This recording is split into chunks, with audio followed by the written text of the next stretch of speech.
চাদর দিলেন, চাদর তো আমি নিলাম, কিন্তু চাদর নেওয়ার পূর্বে আমার একটি কথা আছে হুজুর, যদি আপনি অনুমতি দেন তবে বলতে পারি। বলে কি? বলে আপনার চাদর দেওয়ার পেছনে আমি কোনো শর্ত মেনে নিব না। হুজুর এই চাদর দিলেন, তারপরে যদি আপনি আমাকে কোন শর্ত দেন তাহলে শর্ত কিন্তু আমি মেনে নিব না। বলে কিরকম? বলে আপনি চাদর দেওয়ার পরে যদি আমাকে বলেন বাবুরা কালেমা পড়ো, মুসলমান হয়ে যাও, হুজুর আমি এটা কিন্তু মানতে পারবো না। বলে কেন? বলে আমি ইহুদি আছি।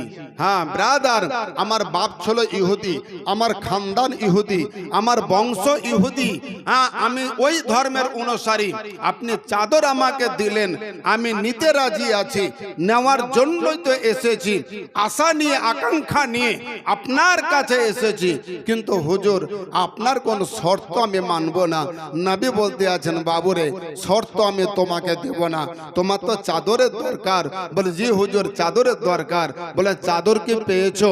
বলে হুজুর আপনি দিয়েছেন তো আমি নিয়েছি। জোরে বলেন না সুবহানাল্লাহ। বলে তোমার আর কি দরকার আছে? বলে হুজুর মায়ের জন্য কাপড়ের দরকার আছে।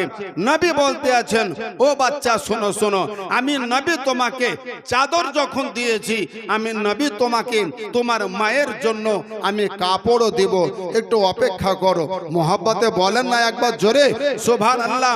আপনার ছেলে আস্তে আস্তে নবীর পবিত্র নুরানি চেহারা দেখতে আছে, তার মনের কালি আপনার দূর হতে আছে। তার কারণ নবীর দরবারে যারা একবার গেছে, নবী পাকের সুবহানাল্লাহ নবুয়াতের চম্বুকে তারা লেগে গেছে।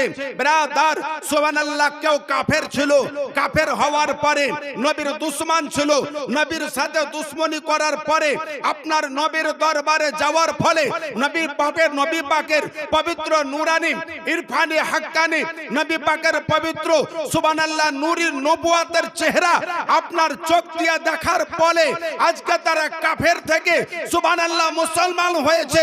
আপনার মুসলমান হওয়ার পরে আপনার তারা আরবি ছিল, আপনার আরবি থেকে তারা সাহাবী হয়েছে। আপনার শুধু সাহাবী নয়, তারা নবীর গোলাম হয়েছে। নবীর গোলাম হওয়ার পরে আল্লাহর তরফ থেকে নবী পাকের দরবার হতে তারা জান্নাতের সার্টিফিকেট পেয়েছে। জোরে বলেন সুবহানাল্লাহ। তারা জান্নাতের সার্টিফিকেট পেয়েছে, যে কারণে লেখক বলতে আছেন কি মোহাম্মদ সে ওয়াফা তूने तो हम तेरे हैं। कि मोहम्मद से वफा तूने तो हम तेरे हैं, ये जहां का चीज है सारे आलाम तेरे हैं। ब्रादार নবীর সাথে যদি ওয়াফাদারি করতে হয় তাহলে নামাজের মধ্যে আসতে হবে। নবীর সঙ্গে যদি ওয়াফাদারি করতে হয় আপনাকে হালালি খাবার খেতে হবে। নবীর সঙ্গে যদি ওয়াফাদারি করতে হয় আপনাকে শরীয়তের বিধান মেনে নিতে হবে। নবীর সঙ্গে যদি ওয়াফাদারি করতে হয় কোরআনের সাথে সম্পর্ক রাখতে হবে। নবীর সাথে যদি ওয়াফাদারি করতে হয় নিজের বাবা মাকে ভালোবাসতে হবে। নবীর সাথে যদি ওয়াফাদারি করতে হয় আপনার সুবহানাল্লাহ স্বামী স্ত্রীর মিল মোহব্বত থাকতে হবে। নবীর সাথে যদি ওয়াফাদারি করতে হয় ব্রাদার ইন্নাদ্দীনা ইনদাল্লাহিল ইসলামের উপরে আপনাকে চলা লাগবে। জোরে বলেন সুবহানাল্লাহ। হ্যাঁ এর নাম মুসলমান নয়। এখনো কুরবানি টাটকা আছে নাকি হুজুর? গোশ কাউরির বাড়িতে কম নাই, 2 হাঁড়ি 4 হাঁড়ি ভরা আছে নাই? আপনারা ভয়ে বলছেন নাকি আমি গোশত চাইব না? ব্রাদার আর আছে না নাই? বললেন বড় বড় গরু 50,000 60,000 40,000 1 লাখ টাকায় কোরবানি দেওয়ার নাম নবীর গোলামি নয়। যদি আপনার ভিতরে তাকওয়া না থাকে, যদি আপনার ভিতরে তাজিম না থাকে, যদি আপনার ভিতরে আল্লাহ আল্লাহর রাসূলের মোহব্বত না থাকে, যদি আপনার ভিতরে নামাজ না থাকে, যদি আপনার ভিতরে হক না থাকে, যদি আপনি মিথ্যাবাদী হন, যদি আপনি চুগলখড়ি হন, যদি আপনি ব্যভিচারী হন, যদি আপনি পরনিন্দাকারী হন, যদি আপনি শরীয়তের খেলাফকারী হন, এ লাখ টাকা কেন কোটি টাকা দামের কোরবানি করলেও এই কোরবানি আল্লাহর দরবারে কবুল হবে না। জোরে বলুন সুবহানাল্লাহ। আরে গরুকে, পশুকে কোরবানি করার আগে মনের ভিতরে একটা পশু বসবাস করছে, ওইটাকে আগে কোরবানি করতে হবে। জোরে বলেন। আশা করি আপনাদেরকে বলছি না, আমি আপনাদেরকে টার্গেট করে বলছি যে না, সমাজকে বলছি, নিজের কওমকে বলছে বলেন। কিন্তু আজকে আমরা বাবাজি নামকে ওয়াস্তে মুসলমান হয়েছে, কামকে ওয়াস্তে নয়। আসুন ব্রাদার, আজকের জালসা ইনশাআল্লাহ আজ থেকে নিয়ে 3 বছর আগে, মানে গত বছর তার আগে বছর এসেছিলাম। মসজিদ হুজুর এত ঝকঝকা দেখিয়ে জি, এত ঝকঝকা দেখিয়েনি। আর সে বছর আপনারা 2 হাতে আমার মা বোনেরা যত দিয়েছিলেন, আপনারাও তত দিয়েছিলেন। আমার মন আপনাদের কাছে, আল্লাহর কাছে হ্যাঁ আশা করে আপনাদের নিকটে এসেছি, আপনাদের মসজিদের জন্য কিছু চাইবো বাবা। হ্যাঁ, সুবহানাল্লাহ। নবী চাদর দিলেন এবং কাপড় দিলেন। ছেলেটা মহা আনন্দে খুশি হয়ে মাকে রাজি করার জন্য পাগলের মতো চাদরখানা কাপড়খানা নিয়ে আপনার মায়ের দরবারে গিয়ে হাজির হলো। বাড়িতে পা রাখতে না রাখতেই মাকে আনন্দে চিৎকার করে বলতে আছেন, মা গো, আজ আমি তোমার জন্য কাপড় এনেছি গো মা। ব্রাদার, তোমাকে আজকে ঘরের ভিতরে বিনা কাপড়ে থাকতে হবে না।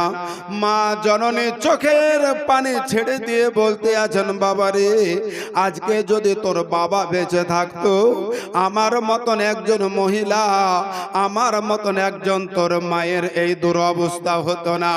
এমন একটুকু কাপড় নাই যেই কাপড়টুকু দিয়ে সুবহানাল্লাহ নিজের ইজ্জতটাকে, নিজের আবরুটাকে রক্ষা করব। আজকে আমি চির হতভাগী তোর মা, আজ আমি নিজের ইজ্জতকে রাখার জন্য ঘরের ভিতরে নিজেকে বন্দী হয়ে রয়েছি। ছেলেটা বলতে আছেন, মা গো, আজ থেকে তোমাকে ঘরের ভিতরে বন্দী হয়ে থাকতে হবে না।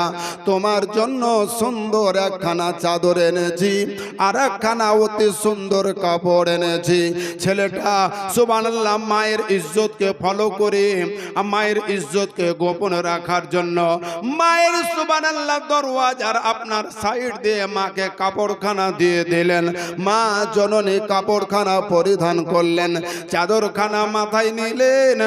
মাকে বলতে আছেন, মা গো, তোমাকে কেমন লাগে, কেমন দেখায়, আমাকে একবার দেখাবে না? মা বলতে আছেন, বাবুরে, কাপড় পরিধান করার পরে আমাকে কেমন লাগে, কেমন দেখায়, তোমাকে পরে বলবো। আগে তুমি আমাকে বলো, এই কাপড় তুমি কোথা থেকে এনেছো? কে তোমাকে কাপড় দিল? তার কারণ তুমি তো 3 দিন থেকে হয়রান হয়েছো। তোমার চাচা, বাবা, তোমার খানদান, তোমার বংশধর কেউ তোমাকে দেয়নি, দূর দূর করে তোমাকে তাড়িয়ে দিয়েছে, এমনকি এক মুঠ খাবার তোমাকে দেয়নি। আর আজকে এত দামি চাদর, এত দামি কাপড় তোমাকে দিল কে? তুমি পেলে কোথায়? তো ছেলেটা বলতে আছেন, মা, এই চাদর আর এই কাপড় আর কোথায় পাওয়া যেতে পারে? আমি ওই দরবারে পেয়েছি যে দরবারে মানুষ খালি হাতে গেলে কখনো খালি হাতে ফিরে না, তার 2খানা হাত আল্লাহর রহমতে ভরে যায়। জোরে বলুন সুবহানাল্লাহ। তো আপনার ছেলেকে বলতে আছেন, বাবা নামটাতে একবার বল। তখন ছেলে বলতে আছেন, মা গো, নাম তো বলতে ভয় লাগছে। বলে কেন? বলে তার নামটা শোনার পরে এই কাপড়গুলি তুমি যদি গ্রহণ না করো। তো মা বলতে আছে, বাবারে, আমি একজন মহিলা, আমার ইজ্জত রক্ষা করা আমার জন্য ফরজ। আচ্ছা বাবা বলেন তো, মায়েদের কাফন কয়খানা লাগে? মায়েদের কাফন কয়খানা? 5খানা। পুরুষদের কয়খানা লাগে? 3খানা। এর ভেতরে একটা বিরাট ঘটনা আছে। হযরত আদম আলাইহিস সালাম, হযরত মা হাওয়া আলাইহিস সালামকে যখন জান্নাত থেকে সুবহানাল্লাহ বার করা হয় এবং জান্নাতি পোশাক যখন তাদের শরীর থেকে খুলে যায়, তখন একটা গাছ ছিল। ওই গাছটার নাম বলবো? বলবো? হ্যাঁ কি না বলেন? বলবো। আচ্ছা, 5 জন ভাই আমার, 5 জন। নামটা বলবো, 5 জন পাক পাঞ্জাতনকে লক্ষ্য করে। জি, পাক পাঞ্জাতন মানে সর্বপ্রথম আমার দয়ার নবী, তারপরে মা খাতুনে জান্নাত, দ্বিতীয়ত আপনার হযরতে মাওলা আলী, চতুর্থ হযরতে ইমামে হাসান রাদিয়াল্লাহু তাআলা আনহু, পঞ্চম ইমামে হুসাইন রাদিয়াল্লাহু তাআলা আনহু। এই 5 জনকে পাক পাঞ্জাতন বলা হয়। আচ্ছা বলুন, এই পাঞ্জাতনকে যদি আপনি ভালোবেসে নিতে পারেন তাহলে সুবহানাল্লাহ জান্নাত আপনার উপরে ওয়াজিব হয়ে গেছে। নবী আমার বলতে আছেন, কুল্লা আসআলুকুম আলাইহি আজরান ইল্লাল মাওয়াদ্দাতা ফিল কুরবা। আমি ইসলাম তোমাদের নিকটে পৌঁছে দিয়েছি, তার বিনিময়ে তোমাদের কিছু চাই না, কেবল তোমরা আমি নবীকে ভালোবাসো, আমার আহলে বাইয়াতকে ভালোবাসো। জোরে বলুন সুবহানাল্লাহ। ব্রাদার, এই পাক পাঞ্জাতনের উপরে আমার 5 জন ভাই মাত্র 2500 করে টাকা চাইছে এই মসজিদের জন্য। মাশাআল্লাহ, এই মসজিদ যত সুন্দর হয়েছে, এই জালসার পর আগামীতে মসজিদ আরো সুন্দর হবে। আপনারা চান না চান না? মসজিদকে আরো ভালো করতে আপনারা চান না চান না? আরে হ্যাঁ কি না বলেন? চান তো? মাত্র 5 জন 2500 করে টাকা। আল্লাহর কোন বান্দা প্রথম দাতা হিসাবে বললেন, আজকের স্টেজের একেবারে সুবহানাল্লাহ ভাগ্যবান হিসাবে একটা ভাই আজকে লাগবে না টাকা, আপনার কাছে আজকে চাইছে না, আজকে কেবল সুবহানাল্লাহ সুবহানাল্লাহ। মাওলানা সাহেব আমার ঘরে কয়েকজন মাওলানা ছিলেন, মাশাআল্লাহ। এটা কত আছে বাবজি? বেশি আছে মনে হয়। জি, টাকা লিখে দাও, বুঝতে পারছি বললেন 5000 আছে মনে হয়। বুঝলেন, চাইলাম 2500, দিল 5000 বললেন। ব্রাদার, তাহলে বোঝা গেল নবীর প্রতি ভালোবাসা আছে, মহব্বত। বাবজির নাম আমার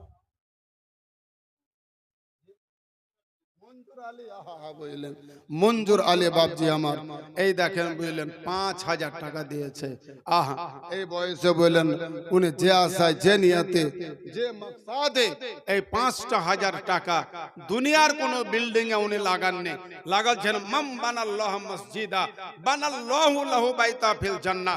দুনিয়ার মাঝে সবচাইতে আপনার পবিত্র জায়গা যদি আছে বললেন তো আল্লাহর ঘর আছে। জোরে বলুন সুবহানাল্লাহ।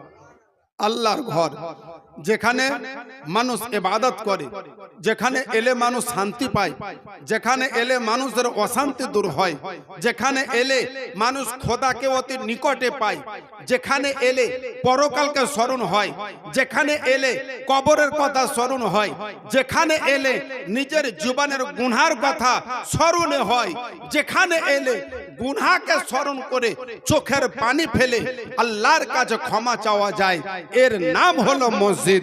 জোরে বলুন সুবহানাল্লাহ। এই মসজিদের জন্য বাপজি আমার 5000 টাকা দিয়েছেন। জনাব মনসুর আলী সাহেব বলেন, ওনার সম্মানের জন্য একটু সকলে নারা লাগান, নারায়ে তাকবীর, নারায়ে তাকবীর, নারায়ে রিসালাত, নারায়ে রিসালাত। জনাব মনসুর আলী সাহেব 5000 টাকা দাতা।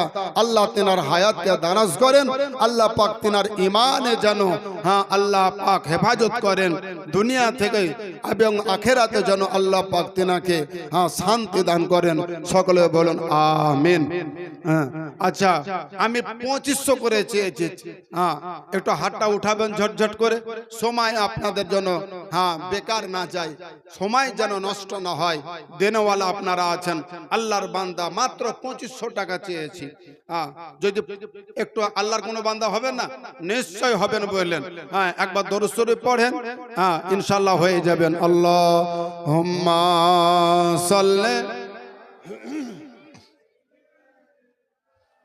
মাওলানা মুহাম্মদ ওয়ালা আলে সাইয়্যিদিনা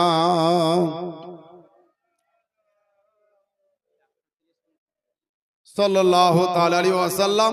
জি, আপনার या इलाही रहम फरमा मुस्तफ़ा के वास्ते, या रसूल अल्लाह करम कीजिए खुदा के वास्ते। मुश्किल हल कर शाहे मुश्किल कुशा के वास्ते करबला रात शहीद करबला के वास्ते। अच्छा भाई चाइला सहसर में ऐसा होगा एक जल सहसर में ऐसा। এবার টাকা না দিলে গজল ভুলে যাচ্ছে জি ভুলে যাচ্ছে আসলে তো তাই হবে না এক বস্তা গো सहसर में ऐसा जिनके सरकार की अजमत पे खिताबत होगी होगा एक जल सहसर में ऐसा जिन पे सरकार की अजमत पे खिताबत होगी। सज्जद साहेब एक बस्ता सीमेंट फिर भी तोरे হবে ঘর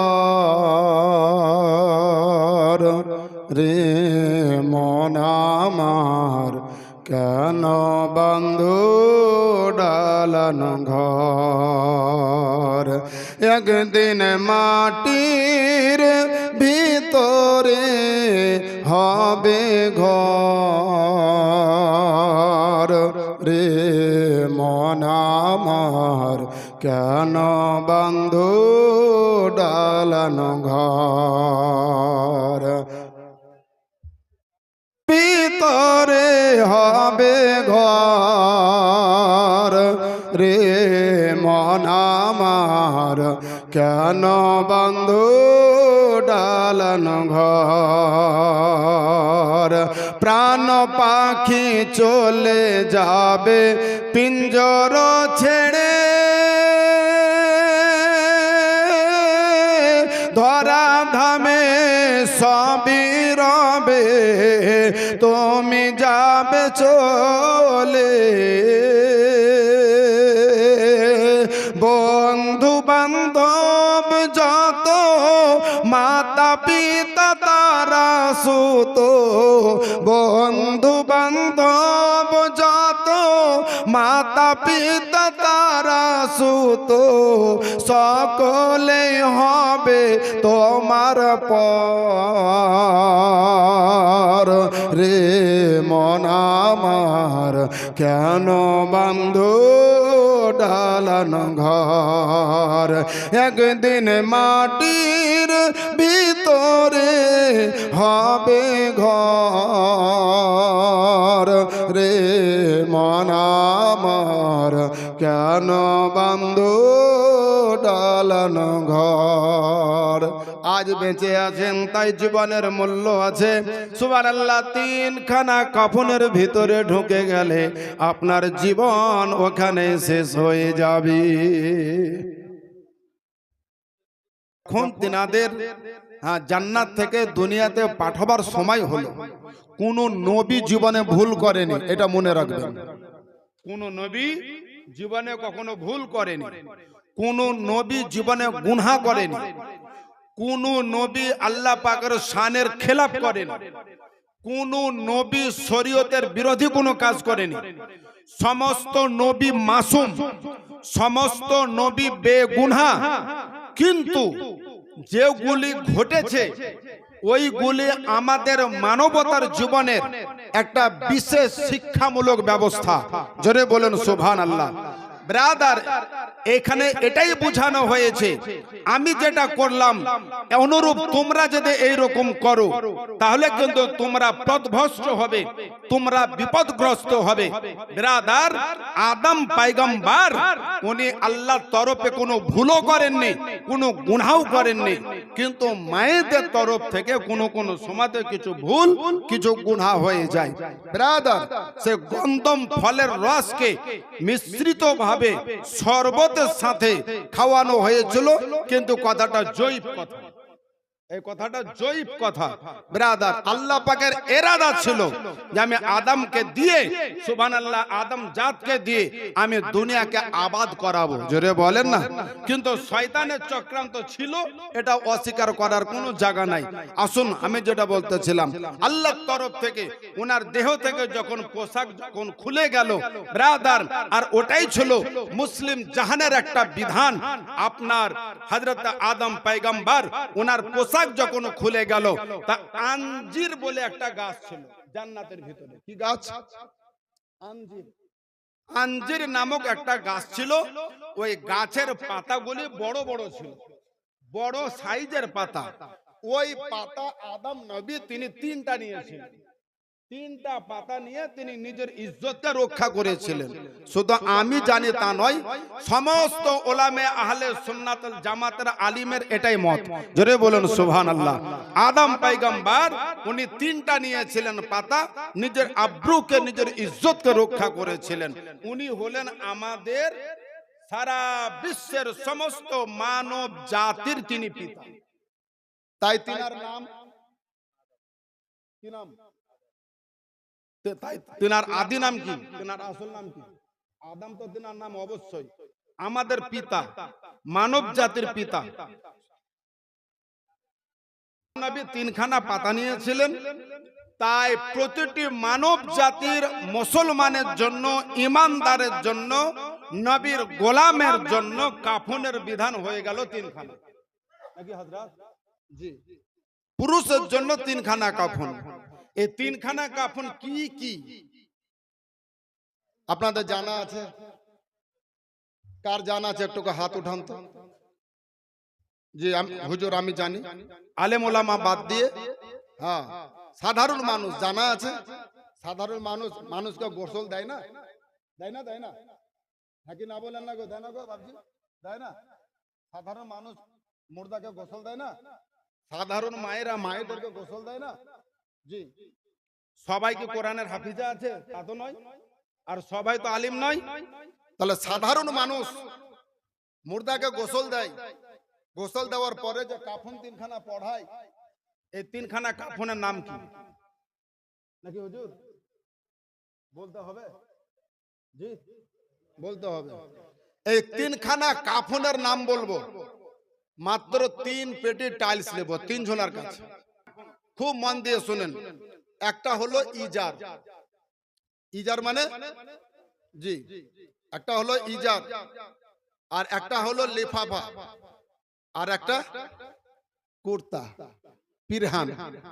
ইজার মানে পায়জামা, লিফাফা মানে চাদর, কুর্তা মানে জামা। এই তিনখানা কাফন হলো পুরুষের জন্য। কি বললাম? 1 নম্বর ইজার, 2 নম্বর লিফাফা, 3 নম্বর কুর্তা, পিরহান। কুর্তাও বলে, পিরহানও বলে। এই তিনখানা কাপড় মাইয়েতের পুরুষের জন্য দেওয়া কি হুজুর? ওয়াজিব না সুন্নাত না ফরজ না মুস্তাহাব? জি ব্রাদার, এই তিনখানা কাফন পুরুষের জন্য দিতে হবে। মায়েদের জন্য 5 খানা। মায়েদের জন্য 5 খানা। তাহলে এদিকে রুহুল আমিন আর দুটা হলো, একটা হলো কেসবান আর আরেকটা হলো সিনাবান। কেসবান মানে হচ্ছে মাথার ওড়নি, সিনাবান মানে হলো বুকের ওড়নি। চুলগুলোকে ওই কাপড় দিয়ে ঢেকে বুকের ওপরে রেখে দিতে হয় মায়েদের। আর বুকের যে দোপাট্টা যেটা, ওইটাকে তলা থেকে সুবহানাল্লাহ লেপটে দিতে হয়। মায়েদের কাফন হলো 5 খানা, পুরুষের কাফন হলো 3 খানা। এইগুলো দেওয়া সুন্নাতে রাসূল। জোরে বলুন সুবহানাল্লাহ। ব্রাদার, কাফন যদি নাও পুজে, দুর্দিনের সময়তে কাফন পুজে না, দোকান খোলা নাই, পুরাতন কাপড় দিয়েও একটাও যদি হয়, তো একটা কাপড় দিয়েও হ্যাঁ তাকে কাফনানো জায়েজ আছে। সম্মানীয় হাজিরিন, কিন্তু পরিবেশ ভালো আছে, বাজার খোলা আছে, অর্থবান ব্যক্তি আছে, পয়সা আছে, গ্রামবাসী আছে, মুসলিম আপনার মুসলিম সমাজ আছে, মুসলিম আবাদি আছে, তখন কিন্তু আর কোন রকম মাপচাপ নাই বললেন। তখন তাকে পুরুষকে 3 খানা 3 খানাই দিতে হবে, মহিলাকে 5 খানা 5 খানাই দিতে হবে। আচ্ছা এইবারে আসুন, এই নবিউল শেখ বলেন 4000 দিল না, কাপড় দিল কে? ছেলেটা বলতে আছে, মা গো যদি তোমাকে নাম বলি তবে হয়তো তুমি রাগের কারণে মানুষটাকে সহ্য করতে না পেরে এই কাপড় হয়তো তুমি ফেলে দিতে পারো। মা বলতে আছে, কাপড়ের মধ্যে একটা জাজবা দেখতে পাচ্ছি। বলে কি? বলে কাপড়ের মধ্যে একটা নূরের ঝলক আসতে আছে। জোরে বলেন সুবহানাল্লাহ। এই কাপড়ের মধ্যে এমন একটা সুগন্ধ আসতে আছে, তার কারণ আমার মন যেন পরিষ্কার হতে আরম্ভ করেছে। আমি একজন কাফেরা ইহুদি, সুবহানাল্লাহ, আমার ওই নবীর দিকে আমার মন যেতে চাইছি। বাবারে, কোথায় গেলে নবীকে পাওয়া যাবে? কোন দিকে গেলে নবীকে পাওয়া যাবে? যে মানুষটাকে দুশমনের নজরে দেখেছি, আজ ওই মানুষটাকে নিজের সুবহানাল্লাহ আপনার সাহারা হিসাবে দেখতে ইচ্ছা হচ্ছে। ওরে আমার সোনার চাঁদ, সোনার মানিক, এক নজর আমাকে নিয়ে চল। তার কারণ ওই রহমাতের নবীর দরবারে যতক্ষণ পর্যন্ত না যাব আমার মনের ভিতরে বড় ভয় চলে আসছে। ছেলেটা বলতে আছে, মা গো তোমার আবার ভয় কিসের আছে? বলে বাবারে, আমি জানো নবরূপে নতুন প্রদীপের শিখা দেখতে পাচ্ছ। বলে কি? বলে আমার বুকে যেন কালেমার ধ্বনি বাজতে আছি। আমার প্রাণের দয়াল নবী একবার দাও না কেন দেখা, আর তোমায় ছেড়ে আর কত দিন রইব মোরা একা গো নবী, রইব মোরা একা। মোহব্বতে বলা যাবে না সুবহানাল্লাহ। গজলটা গোটাই শোনাবো, 10টা করে টাকা। জি, একটু মোহব্বত নবী একবার দাও না কেন দেখা, আর তোমায় ছেড়ে আর কত দিন রইব মোরা একা গো নবী, রইব মোরা একা। আমার প্রাণের দয়াল নবী একবার দাও না কেন দেখা, আর তোমায় ছেড়ে আর কত দিন রইব মোরা একা গো নবী, রইব মোরা একা। একটা সুসংবাদ আপনাদের কাছে বললেন কি? রাশিদুল শোনো রে বাতাস,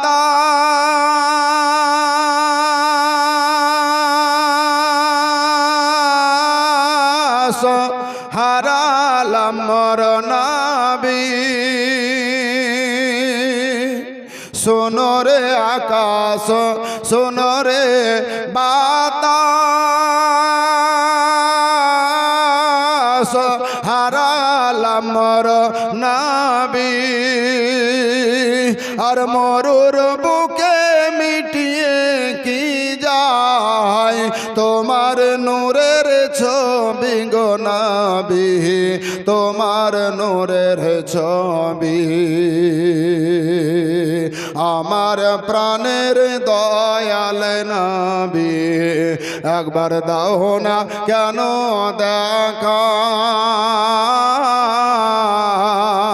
আর তোমায় ছেড়ে আর কত দিন রইব মোরা একা গো নবী, রইব মোরা একা।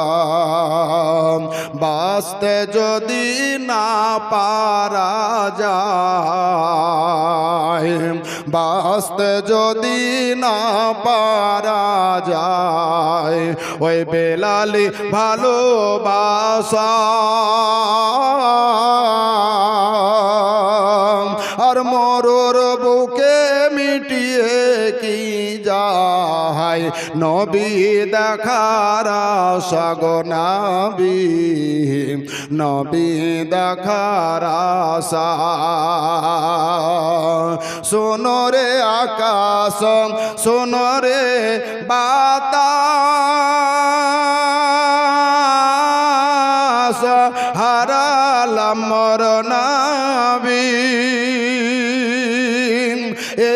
জগতে পাবো কি আর নবীর নূরের ছবি গো নবী, নবীর নূরের ছবি। আমার প্রাণের দয়াল নবী, একবার দাও না কেন দেখা, তোমায় ছেড়ে আর কতদিন। নারায়ে তাকবীর, নারায়ে তাকবীর, নারায়ে রিসালাত।